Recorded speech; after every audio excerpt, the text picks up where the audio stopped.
concurso do Saber Direito desta semana traz o que há de mais atual no direito de família. Os temas são casamento e união estável, dissolução de relacionamento, guarda, convivência e alimentos. As aulas são com a professora Célia Arruda de Castro.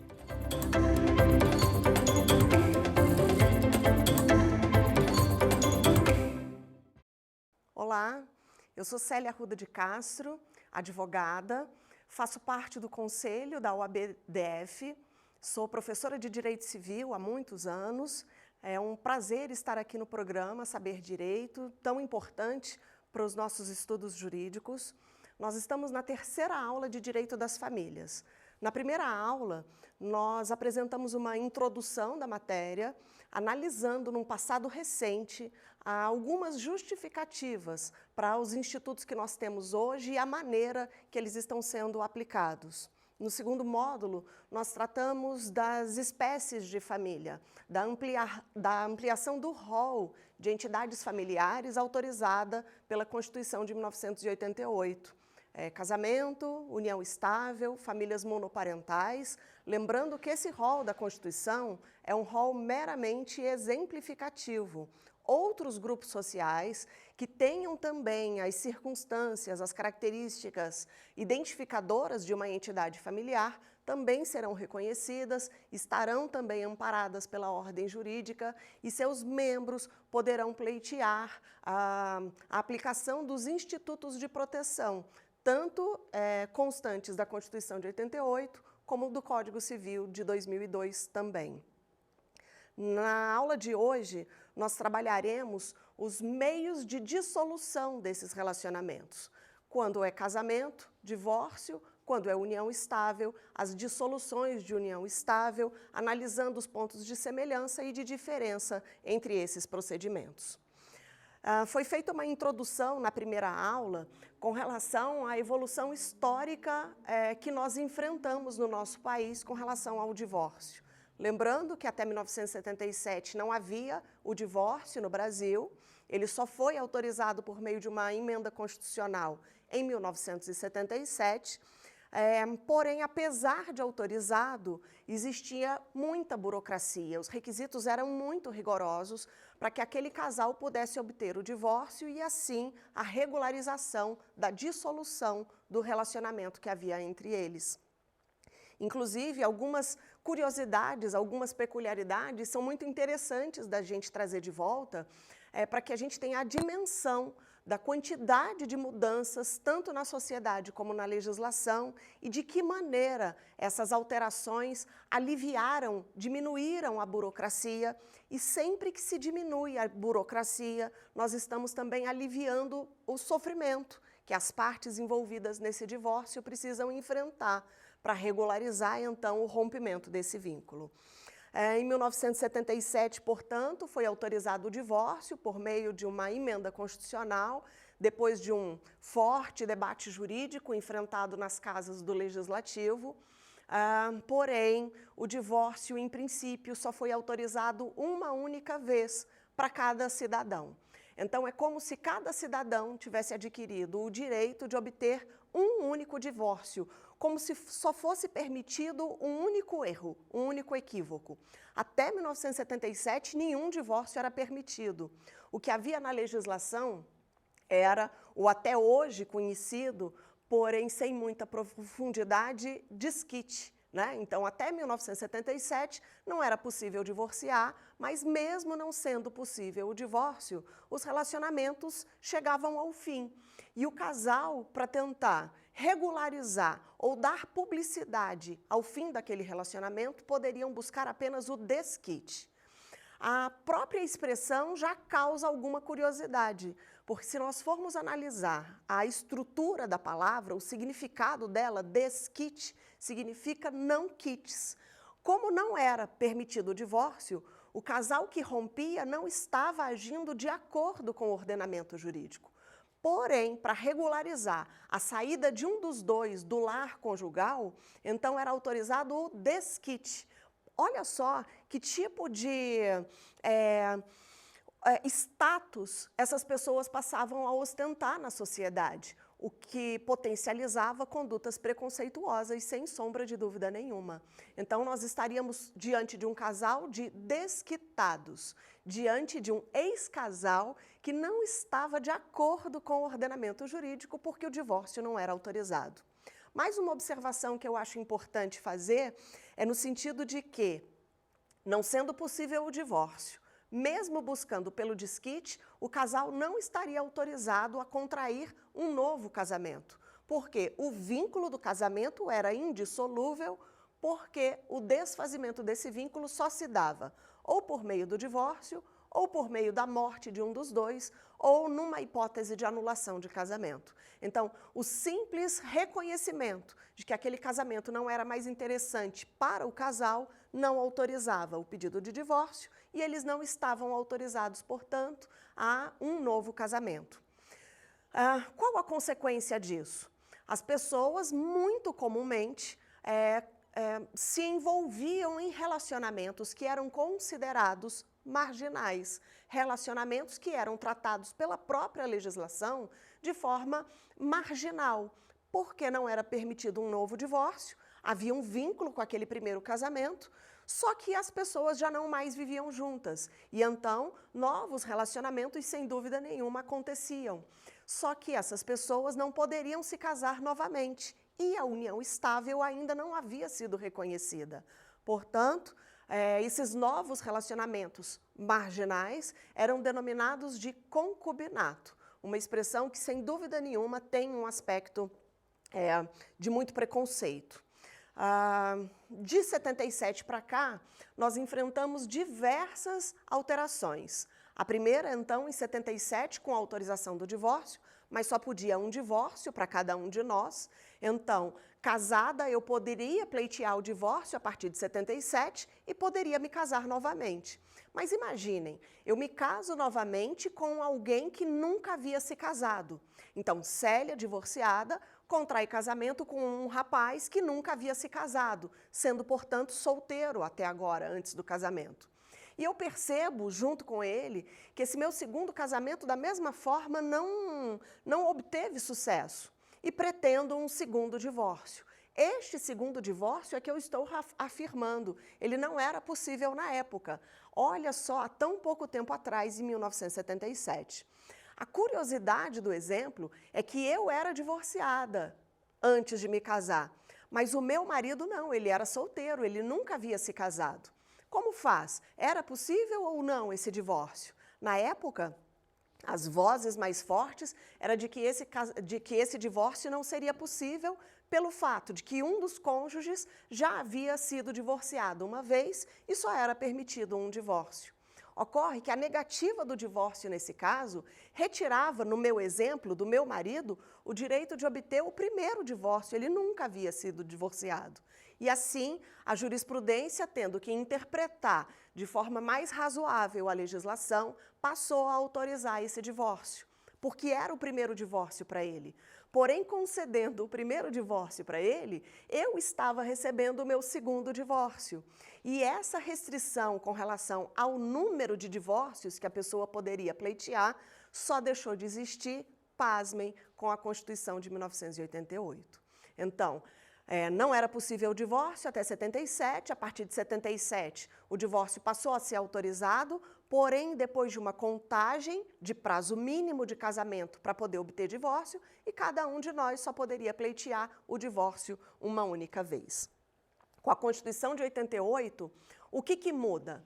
Há uma redução dos prazos mínimos para que o judiciário pudesse decretar esse divórcio. Então, era necessário 1 ano de casamento para que se pudesse pleitear separação e mais 1 ano de separados judicialmente para que o divórcio pudesse ser autorizado. Imaginem o constrangimento e o sofrimento desse casal, que, conscientes de que o casamento já havia finalizado, terminado entre eles, o relacionamento já não se justificava mais, mesmo assim eles precisavam esperar 1 ano de casamento e depois 1 ano de separação judicial para poder pleitear o divórcio.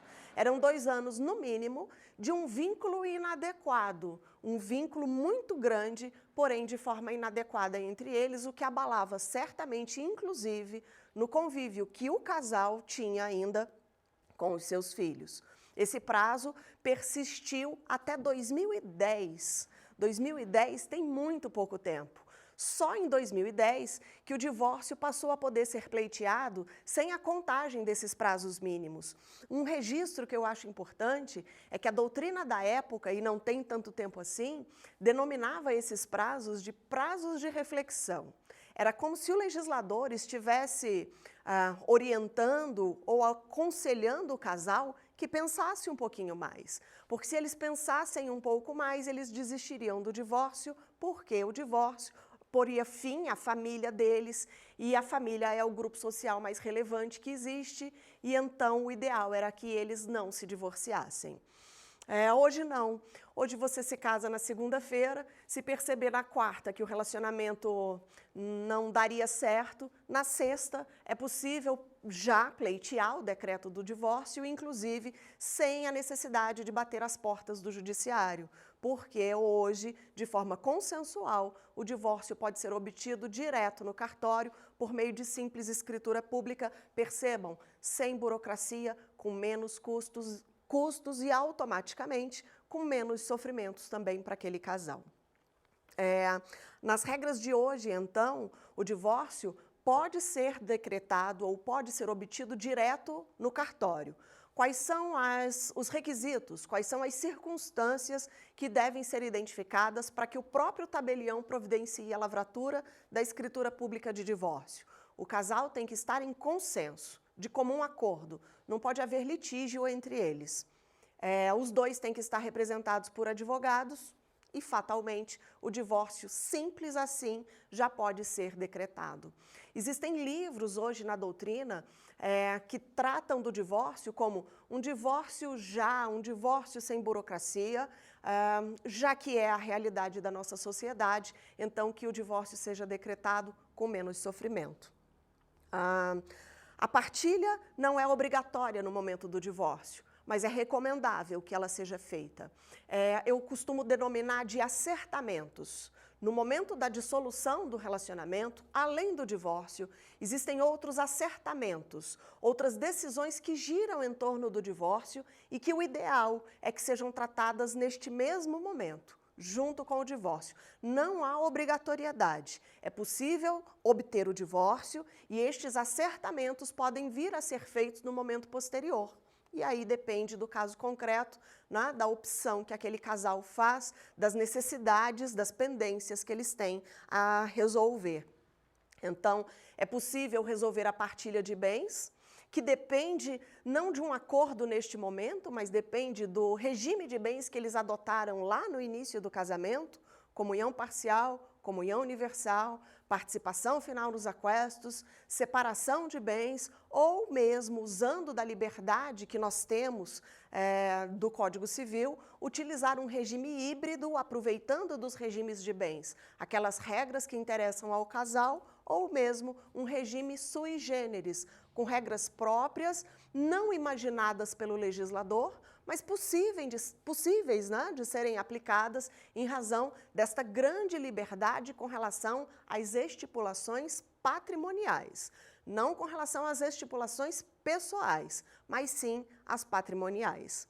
Então, divórcio, partilha de bens, o uso do sobrenome é um outro fator importante de ser analisado nesse momento do divórcio, porque ainda é muito comum a opção na época do casamento pela utilização do sobrenome da família do outro.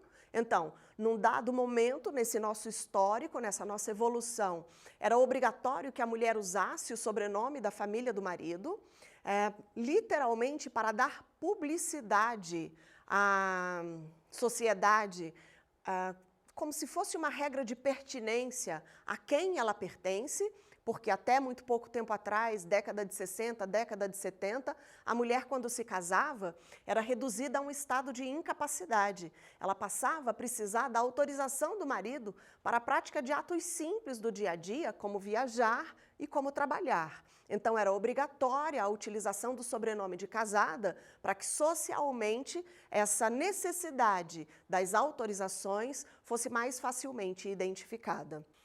Atualmente, essa obrigatoriedade ela não existe mais, então, ao se casar, tanto o marido como a mulher, eles podem continuar utilizando o sobrenome de batismo, sobrenome de solteiros, mas é possível utilizar. E diante da maior liberdade concedida pela legislação moderna, não só a mulher pode utilizar o sobrenome da família do marido, mas o marido também pode utilizar o sobrenome da família da esposa. E sendo assim, no momento do divórcio, é necessária a tomada dessa decisão. Eu continuarei usando o sobrenome que eu adotei no momento do meu casamento, ou eu vou voltar a usar o sobrenome que eu tinha antes, na época de solteira. Essa é uma questão muito sensível, porque o nosso nome ele é mais importante do que a gente imagina. E este é um momento de reflexão acerca desses acertamentos, acerca dessas decisões importantes. Muitos decidem continuar usando o sobrenome da família do cônjuge, seja do marido, seja da esposa, para guardar com mais clareza uma relação de identidade com os filhos que porventura eles tiveram e que ostentam, que utilizam aquele mesmo sobrenome que aquele casal adotou na época do casamento. Às vezes não, às vezes essa necessidade de identidade com os filhos não é tão forte assim e é bastante comum que as pessoas voltem a assinar o sobrenome que já utilizavam antes, na época de solteiros.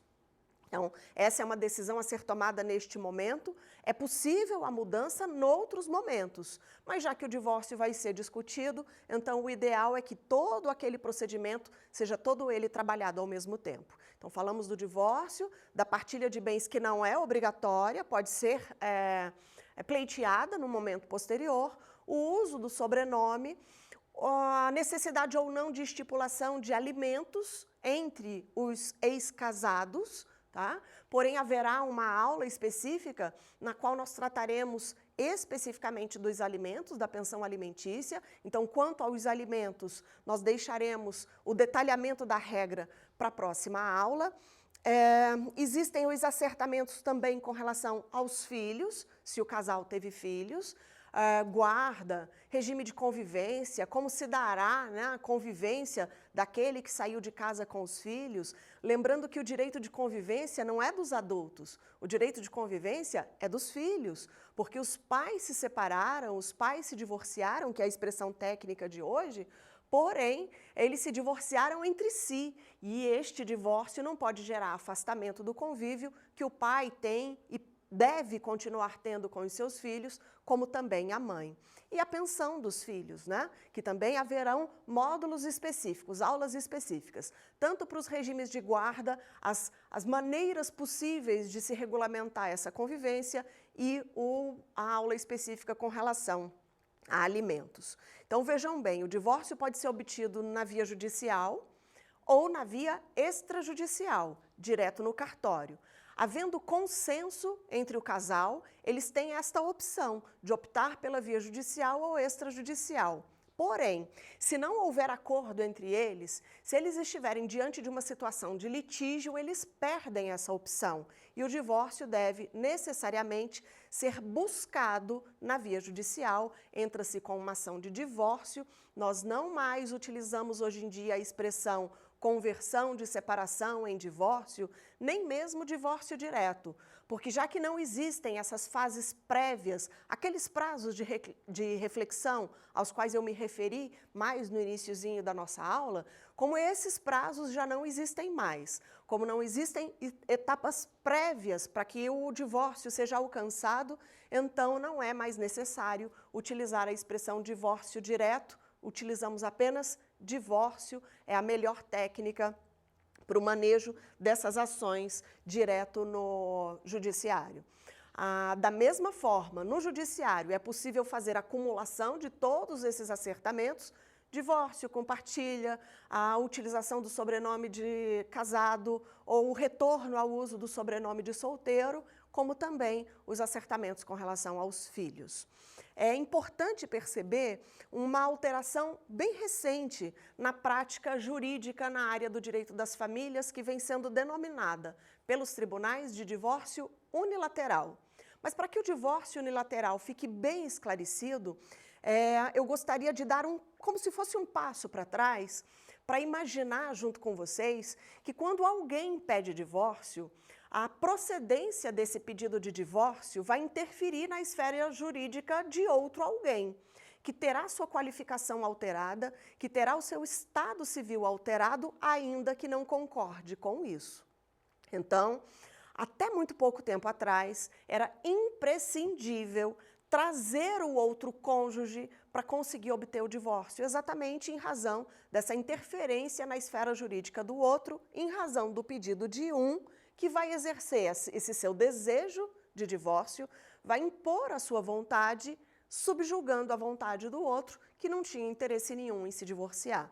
A expressão que melhor identifica esse poder de pedir o divórcio, que é mais do que um simples direito, é o direito potestativo, que nós estudamos esses conceitos básicos lá no iniciozinho da faculdade, numa matéria que nos traz muita saudade, conhecida como IED, Introdução ao Estudo do Direito.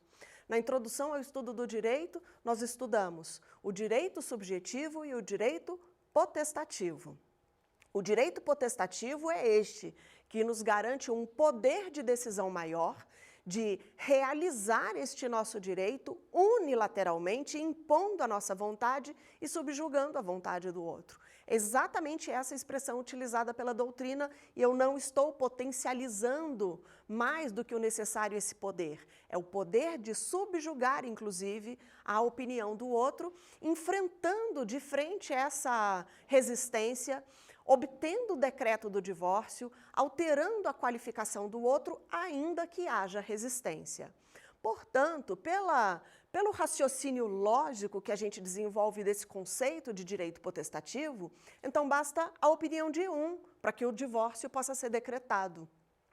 E é muito interessante perceber que há quase 10 anos nós fazemos esse tipo de pedido em nossas petições de divórcio litigioso. Porque é litigioso o divórcio quando o casal não está de comum acordo, quando o casal não decidiu juntos ou quando, apesar de um ter decidido sozinho, o outro não anuiu a vontade e não aceitou fazer o acordo, não aceitou assinar junto do outro aquele documento que viabilizaria a regularização da situação daquele casal. Então, quando não se consegue sensibilizar o outro para fazer esse acordo, ainda que não seja a vontade do outro, é possível que ele ceda ao desejo de um e assine o divórcio consensual. Quando isso não acontece, então é preciso propor o divórcio litigioso agora só na via judicial, no cartório isso não é possível. Então, um deles, unilateralmente, pede o divórcio, indica o nome do outro como requerido naquela ação de divórcio e como, se o meu pedido for julgado procedente, eu atingirei a esfera jurídica do outro, porque o divórcio rompe o casamento e interfere na esfera jurídica de ambos, então o outro tem que ser chamado ao processo. Ele vai ser citado para obedecer o procedimento ordinário, que é o previsto por lei, ele vai ter o direito de se manifestar e, tendo esse direito de se manifestar, só depois, então, é que o divórcio poderá ser decretado. Não havendo acordo, então, o pedido de divórcio é endereçado ao judiciário, o requerido, porque o outro tem que ser indicado para se manifestar no processo, mas ainda que ele se manifeste, o divórcio deve ser decretado, porque basta a vontade de um. E este pedido de que o divórcio seja decretado, mesmo antes da participação do outro no processo, vem sendo feito pelos advogados há bastante tempo, com a argumentação de que o divórcio é um direito potestativo, basta que um não queira estar casado para que o divórcio possa ser decretado, e pelo fato de que não existe defesa útil. Não haveria nenhum tipo de argumento que poderia ser trazido por parte do requerido para impedir que o divórcio seja decretado pelo magistrado. E assim, o processo, bastando o pedido de um, poderia ser resolvido com mérito no tocante simplesmente ao pedido de divórcio, e ele teria prosseguimento com relação aos outros pedidos que porventura tenham sido feitos de forma cumulativa.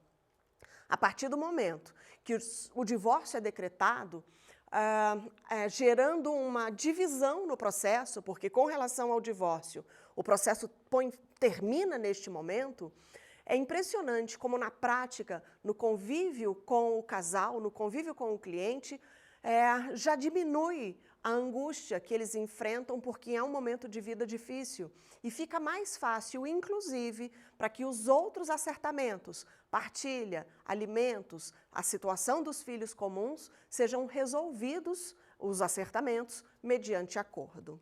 Agora, mais recentemente, nós conseguimos identificar algumas decisões de alguns magistrados admiráveis que passaram a reconhecer essa possibilidade e o decreto de divórcio tem sido obtido com muita rapidez. Em alguns casos, com 2 ou 3 dias após o pedido, já é decretado o divórcio, já é determinada a expedição do mandado de averbação, do divórcio na certidão de casamento daquele casal, e isso é fantástico. Porque, apesar de ser interessante que os casamentos não tenham fim, em algumas situações, a depender do que aquele casal vivencia, é muito saudável que o divórcio seja decretado para evitar que determinados problemas que estão sendo vivenciados se tornem mais graves, né? Sejam agravados em razão do tempo em que as pendências que existem entre eles não conseguem ser resolvidas. No caso da união estável, a regra tem que ser adaptada. Na segunda aula, em que nós fizemos um trabalho de diferenciação entre casamento e união estável, eu vou puxar o fio da meada para ficar mais fácil nessa nossa terceira aula, ficou muito claro que o casamento é um procedimento muito mais solene do que a união estável, que é informal e que simplesmente depende de um casal que decide viver juntos e passam a ostentar praticamente a condição de casados, sem terem se casado, obedecendo toda a solenidade prevista em lei. Vou repetir um trecho da aula passada, mas é um raciocínio que eu acho que facilita imensamente o entendimento. Quem vive em união estável é como se fosse casado, porém eles não têm certidão de casamento. Eles não se casaram efetivamente. Mas quando você convive com esse casal, eles se apresentam para você como se fossem casados. Você não tem dúvida de que eles são casados. Mas se, eventualmente, por exemplo, for necessário preencher um cadastro, uma ficha de cadastro, eles não conseguem te trazer a certidão de casamento, porque o casamento não foi celebrado. Tá? Então, união estável é o relacionamento contínuo e duradouro entre um casal que tem intenção de constituir família, porém, não foi observado o procedimento solene previsto em lei para a celebração do casamento, que seria a apresentação de documentos no cartório, o processo de habilitação. Quem já se casou sabe mais ou menos como funciona, apresenta os documentos, são publicados os editais, ao final do prazo dos editais, então o cartório expede uma certidão de habilitação para o casamento e o casal marca a data. Tá? Então, esse procedimento, que percebe, é mais burocrático um pouco, alguns casais preferem não adotar e simplesmente vão morar juntos. Essa é uma expressão muito popular, né? A gente mora junto. Só que eles, eventualmente, se apresentam socialmente, essa é minha esposa, esse é o meu marido, eles ostentam o status de casamento. E, por lei, o relacionamento é realmente equiparado para praticamente todos os fins e efeitos ao status das pessoas casadas. Porém, na prática, claro, união estável não é casamento. Então, existem algumas distinções procedimentais que não são preconceituosas, mas que decorrem exatamente da diferença estrutural, diferença fática que existe entre casamento e união estável. No caso da união estável, então, nem sempre aquele casal se preocupou em ir ao cartório para fazer uma escritura pública declaratória de união estável, porque não é realmente obrigatório. Basta que eles morem juntos, numa relação contínua, duradoura, com a intenção de constituir família. Porém, às vezes, para resolver questões práticas do dia a dia, essa escritura pública de reconhecimento de união estável é exigida daquele casal, por um órgão público, por um clube, plano de saúde é muito comum. Então, é muito comum que alguns casais providenciem essa escritura pública de união estável. Então, em princípio, há uma prova pré-constituída de que eles já vivem em união estável. Eu acho que só com essa parte introdutória já é possível perceber que o casamento garante mais segurança do que a união estável. Porque ninguém discute se o casal é casado ou não, porque eles têm uma certidão de casamento. Então, ninguém discute, o procedimento burocrático de habilitação para o casamento foi todo providenciado. No caso das pessoas que vivem juntas em união estável, não. A informalidade gera maior insegurança sempre que, por algum motivo, for necessária a realização de prova de que aquela união estável existe.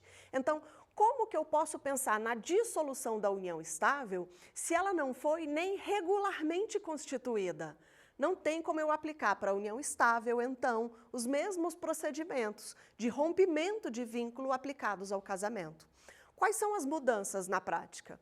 Sempre que o casal está de comum acordo, tudo é mais simples, prático e rápido. Então, estando ambos de comum acordo com relação ao fim do relacionamento de união estável, este relacionamento pode ser terminado tão informalmente como começou. Não é seguro nem começar, nem finalizar de forma muito abstrata. Mas é possível e as pessoas fazem isso na prática. Porém, se foi feita a escritura pública de reconhecimento da união estável, o ideal agora, no fim deste relacionamento, é que se faça também uma escritura pública de dissolução dela. Documenta o acordo que está sendo feito agora no final, e eu ainda brinco que enquanto ainda há consenso, porque é possível que neste momento haja consenso, mas que nos próximos dias, a depender de acontecimentos, quando um arruma uma nova namorada, ou ela, entra num novo relacionamento, aquele consenso que havia pode ser perdido, digamos assim. Então, o ideal é que no momento em que houver consenso, este acordo seja documentado. E sendo documentado, não haverá um risco de um surgimento de um litígio posteriormente. Porém, quando o casal não está de comum acordo, então se faz necessário, da mesma forma, provocar o judiciário para obter a regularização da dissolução desse relacionamento. Quando é casamento, o procedimento é feito por meio do pedido do divórcio. Quando é união estável, o procedimento é a dissolução da união estável, que, quando não foi documentalmente regularizada, o ideal é que se peça o reconhecimento e a dissolução dessa união estável. Por quê? No caso da união estável, para obter a dissolução, a gente vai ter que provar como e quando ela começou. Perceba a complexidade, é bastante difícil isso na prática. O ideal é casar. Então, se este está sendo um projeto de vida neste momento, outra brincadeira, não precisa de 500 testemunhas para casar, bastam 2. Então, você, sua noiva ou seu noivo, chama 2 amigos, compareçam ali no cartório, em 10 minutos o casamento é celebrado e você ainda volta para o trabalho para o fim do expediente. Casem-se, porque o casamento gera um grau de segurança imensamente maior. Se não houve casamento, para obter a dissolução tem que provar o início, como e quando. E isso pode ser bastante difícil, a depender do tempo de relacionamento que esse casal já tenha juntos. Na aula número 2, nós trabalhamos os requisitos de caracterização da união estável. E é impressionante como estudar o direito civil em tese, em sala de aula, como nós estamos nesse momento, é muito fácil. Para provar a união estável, quais são os elementos necessários? Convívio público, duradouro, contínuo, com intenção de constituir família. Mas você tem que provar a data. Você tem que provar que era reconhecido socialmente como companheiro. A depender da maneira como aquele relacionamento existiu, vai ser muito difícil. Hoje é muito difícil conseguir um reconhecimento de união estável pela forma como os namoros acontecem. Hoje os namoros são muito mais íntimos do que eram até muito pouco tempo atrás. A namorada dorme na casa do namorado. Corre o risco disso acontecer por vários finais de semana seguidos. E aí percebam, a depender do grau de seriedade deste namoro, qual é a linha divisória que divide com clareza o que é um namoro sério e o que é uma união estável? Existe, inclusive, uma expressão utilizada numa decisão do STJ, que, assim, não trouxe nada novo, mas deu nome a um fato jurídico extremamente relevante para essa matéria que nós estamos trabalhando. A expressão foi o namoro qualificado. Eu adorei quando isso aconteceu, porque a gente conseguiu dar um nome jurídico, técnico, a um namoro sério. Então, existe aquele namoro mais informal, que não gera efeito jurídico nenhum. Existe um namoro sério, não sei se vocês conhecem, casais que namoram 5, 10 anos, mas não têm intenção de se casar. 15 anos de namoro, isso é uma união estável simplesmente em razão do tempo de convívio que existe entre eles? Não, isso não é uma união estável, porque só vive união estável quem ostenta o status de casamento. Basta morar juntos sob o mesmo teto para que essa união estável seja reconhecida? Não, não basta morar juntos no mesmo teto. Até porque pessoas casadas podem viver em casas diferentes, podem viver em cidades diferentes, o que não afasta a existência de um projeto comum entre eles, porque eles são casados. Agora perceba, ainda que não exista um projeto em comum entre eles são casados. E para a prova do casamento, basta a apresentação da certidão de casamento. Vejam como é muito mais fácil. No caso da união estável, não. É possível que o casal more juntos sob o mesmo teto e a união estável não seja reconhecida. Foi exatamente esse o caso que foi julgado pelo STJ. E o que os ministros entenderam no STJ é de que apesar de morarem juntos, não havia entre eles intenção de constituir família e mais. Apesar de morarem juntos, a intenção de constituir família da forma como havia sido discutida nos autos existia para o futuro, porque eles eram colegas de escola, passaram numa prova de vestibular para uma mesma universidade, fora da cidade onde eles moravam, e eles se mudaram juntos para essa cidade do interior, foram cursar cursos diferentes, porém, numa mesma universidade, e ao invés de alugarem 2 apartamentos ou 2 quartos diferentes numa mesma comunidade de estudantes, eles optaram por economizar.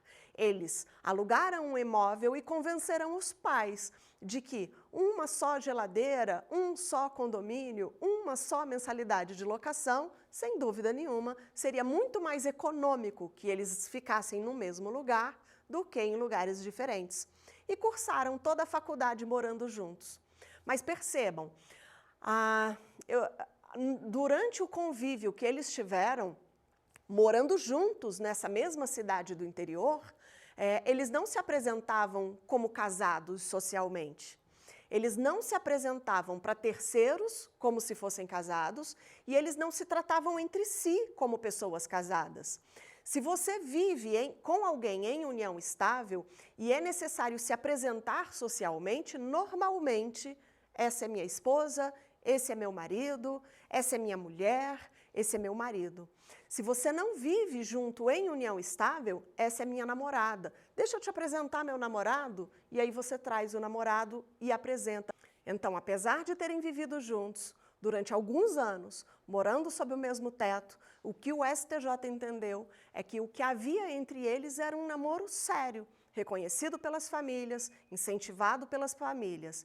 Com relação ao requisito da intenção de constituir família, o que ficou decidido pelo STJ é que havia entre eles intenção de constituir família para o futuro, pois da forma como eles viviam naquele período, não era possível afirmar a união estável entre eles. E o STJ, então, criou essa denominação de namoro qualificado. Porém, o namoro qualificado, tanto quanto aquele namoro inicial, mais prematuro, digamos assim, ele não gera efeitos jurídicos entre o casal. No caso da união estável, se a união estável for reconhecida, ela vai gerar na prática os mesmos efeitos jurídicos do que o casamento. Essa equiparação foi promovida pela Constituição de 1988. Já nos referimos em aulas anteriores, mas é importante reiterar. O artigo 226 é estratégico para o estudo da nossa matéria. Por quê? Admitiu mais uma vez o casamento na nossa estrutura jurídica como entidade familiar, artigo 226, mas junto do casamento trouxe o reconhecimento da união estável das famílias monoparentais num rol meramente exemplificativo. Portanto, a sugestão que o próprio sistema nos apresenta é de que o casamento gera mais segurança, existe uma intenção por parte do legislador de incentivar que as pessoas se casem, não por haver hierarquia entre casamento e união estável, mas por poder garantir um grau maior de segurança jurídica na comparação com a união estável. Um alerta também que eu acho importante deixar registrado é que a postura dos advogados que trabalham com o direito das famílias deve ser uma postura de conciliação. É muito importante, principalmente, óbvio, quando existem filhos envolvidos, que as decisões sejam tomadas de comum acordo. E se formos analisar, não há um grau de liberdade tão grande para as regras de dissolução do casamento. Com relação ao divórcio ou à dissolução da união estável, basta que um não queira ficar junto. Não adianta que o outro resista à vontade de um que não pretende mais manter aquele relacionamento. O uso do sobrenome do outro, tanto no caso do casamento como da união estável, em que isso também é permitido, é uma decisão unilateral daquele que adotou o sobrenome da família do outro. Não há o que discutir. No caso da partilha de bens, não há o que discutir, porque a partilha que deve ser feita agora deve ser feita de acordo com o regime de bens que eles adotaram lá no passado, no momento em que se casaram. Eu brinco que, com relação à partilha de bens, o que deve haver é um sentimento de conformação. Ainda que você ache que não é justa aquela partilha, para um próximo casamento, então adote um outro regime de bens, porque para este casamento a regra justa é a determinada pelo regime de bens que foi adotado lá no início. Com relação aos filhos, isso vai ficar mais bem delimitado nas próximas aulas, mas a regra é a guarda compartilhada. É muito difícil que a guarda compartilhada seja afastada de acordo com a legislação mais moderna. E isso é saudável, é positivo, porque a obrigação de cuidar dos filhos não é mais uma obrigação feminina, é uma obrigação do par parental. E é interessante para as crianças a formatação desse vínculo de afeto robusto, tanto com o pai, como com a mãe e com as respectivas famílias, família paterna e família materna. Isso garante aos menores, crianças e adolescentes, um grau de desenvolvimento emocional muito mais estruturado e isso facilitará todas as opções que este menor, nesse procedimento de crescimento e mesmo na sua vida adulta, terão que escolher. Com relação aos alimentos, a gente percebe uma dificuldade bem grande de decisão consensual do casal. Mas os elementos de quantificação da pensão alimentícia também não são tão subjetivos assim, não.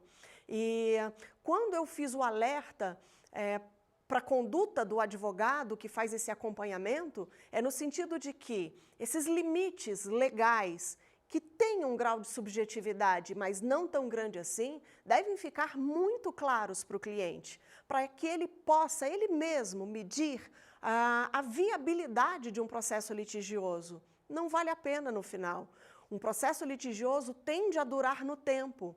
Um acordo, em 2 meses, você tem essa solução toda delineada, toda resolvida e obtém toda a liberdade que você precisa para se dedicar ao seu trabalho, para administrar seu patrimônio, sem aquela pendência, né, dessas situações não resolvidas deixadas em razão do fim desse relacionamento. Enfim, eram essas as regras com relação a divórcio e dissolução de união estável que eu gostaria de trazer na aula de hoje. Existe um quiz que nós fazemos ao final, vamos resolver algumas questões juntas e alguns outros detalhes com relação à nossa matéria serão tratados junto com as respostas desse quiz. E vamos às perguntas então. Pergunta número 1. Qual destes elementos não caracteriza uma exigência para que o divórcio seja lavrado por escritura pública em cartório? Consenso entre as partes, letra A. Letra B. Não haver bem exclusivo de nenhum dos cônjuges. Letra C. Intermediação de advogado. Letra D. Não tratar de interesse de capazes. A opção que se adapta a essa questão é a letra B de bola, como sendo uma afirmativa que não caracteriza uma exigência para que o divórcio seja obtido mediante simples escritura pública direto no cartório, aquele divórcio mais simplificado, né, menos burocrático e obtido de forma mais rápida. Aqui é interessante apenas organizar quais são esses elementos. Para que tudo seja resolvido no cartório, tem que haver consenso entre as partes, ambas as partes devem estar acompanhadas por advogado e é permitido que estejam ambos representados pelo mesmo advogado ou cada um pelo seu advogado, em razão do elo de confiança que constituiu com esse profissional. E é preciso que não exista interesse de incapazes envolvidos. Ou seja, os acertamentos com relação aos filhos não podem ser resolvidos nesta escritura pública de divórcio. Então, ou o casal informa ao tabelião que existe uma ação de regulamentação de guarda e convivência, como também uma ação de alimentos.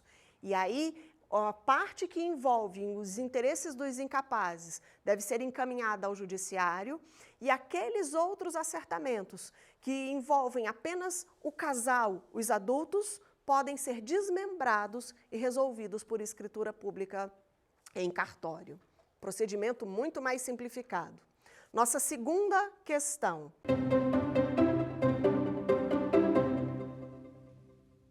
A dissolução da união estável, letra A, altera o estado civil dos ex-companheiros. Letra B, pode ser feita por instrumento particular. Letra C, pode ser feita por escritura pública e por escritura pública no cartório. E letra D, pode ser demonstrada independentemente de documentos. Então, vamos lá. Aqui nós temos um foco de discussão muito grande, mas, da forma como eu espero que tenha ficado claro, a dissolução da união estável é tão informal como a constituição dela, como o início dela. Então, a letra verdadeira nessa nossa segunda questão é a letra D de dado. Por quê? Letra A. União estável não interfere no estado civil das pessoas. Então, se eu sou solteira e vivo em união estável com alguém, meu estado civil continua sendo solteira. E a dissolução do vínculo também não altera o estado civil. Imagine que eu seja viúva e passo viúva, na qualidade de viúva, este é meu estado civil, a viver em união estável com alguém. Meu estado civil continua sendo viúva. A união estável não altera o estado civil das pessoas, nem no início dela, nem tampouco na época da dissolução. A letra B, união estável pode ser feita por instrumento particular. Pode, já que ela pode ser constituída, independentemente, inclusive, da existência de um documento qualquer, por que não ela não poderia ser dissolvida mediante simples instrumento particular. Não há restrição nenhuma. E eu registro a importância da leitura dos artigos 1723, 1724 e 1725 do Código Civil. São 3 únicos artigos. E neles consta toda a regulamentação que existe hoje com relação à união estável. E para que a união estável seja reconhecida, basta que exista fato, a caracterização daqueles elementos constantes do artigo 1723 ainda em seu caput. Com relação ao regime de bens, a escolha do regime de bens é que o legislador, no 1725, exigiu acordo por escrito entre os companheiros, não para a constituição da união estável, nem muito menos para a dissolução dela. Porém, se os companheiros querem viver tendo a sua regra patrimonial determinada por algum outro regime que não seja o da comunhão parcial de bens, aí sim, nesse caso, é que eles precisarão de um contrato escrito. É a única exigência do legislador. Por isso, a letra C está errada, porque não precisa ser por escritura pública. As pessoas têm o hábito de fazer a escritura pública, mas por simples comodidade e, sem dúvida nenhuma, por ser um documento que goza de fé pública. E a terceira e última questão do nosso quiz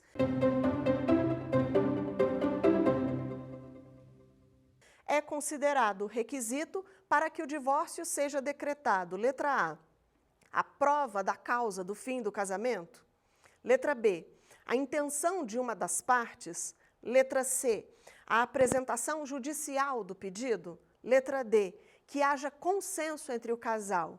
Dessas afirmativas, essa é a mais fácil das nossas 3 questões. A letra B é a letra verdadeira. Vamos fazer alguns breves comentários. É considerado requisito para que o divórcio seja decretado. Letra A prova da causa do fim do relacionamento.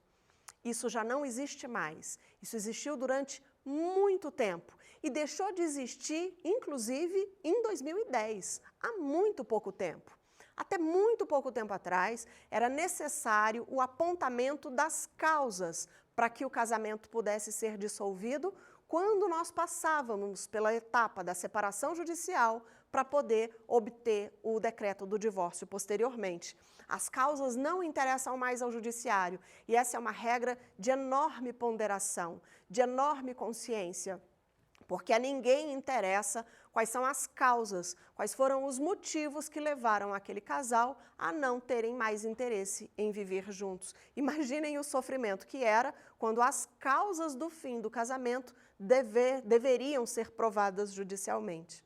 Letra B é a verdadeira porque basta a intenção de um. Basta que um demonstre a intenção de não continuar casado para que o divórcio seja decretado. É o que chamamos atualmente de divórcio unilateral, que é a execução concreta e prática do direito potestativo, do reconhecimento de que o pedido de divórcio é um direito potestativo das pessoas casadas.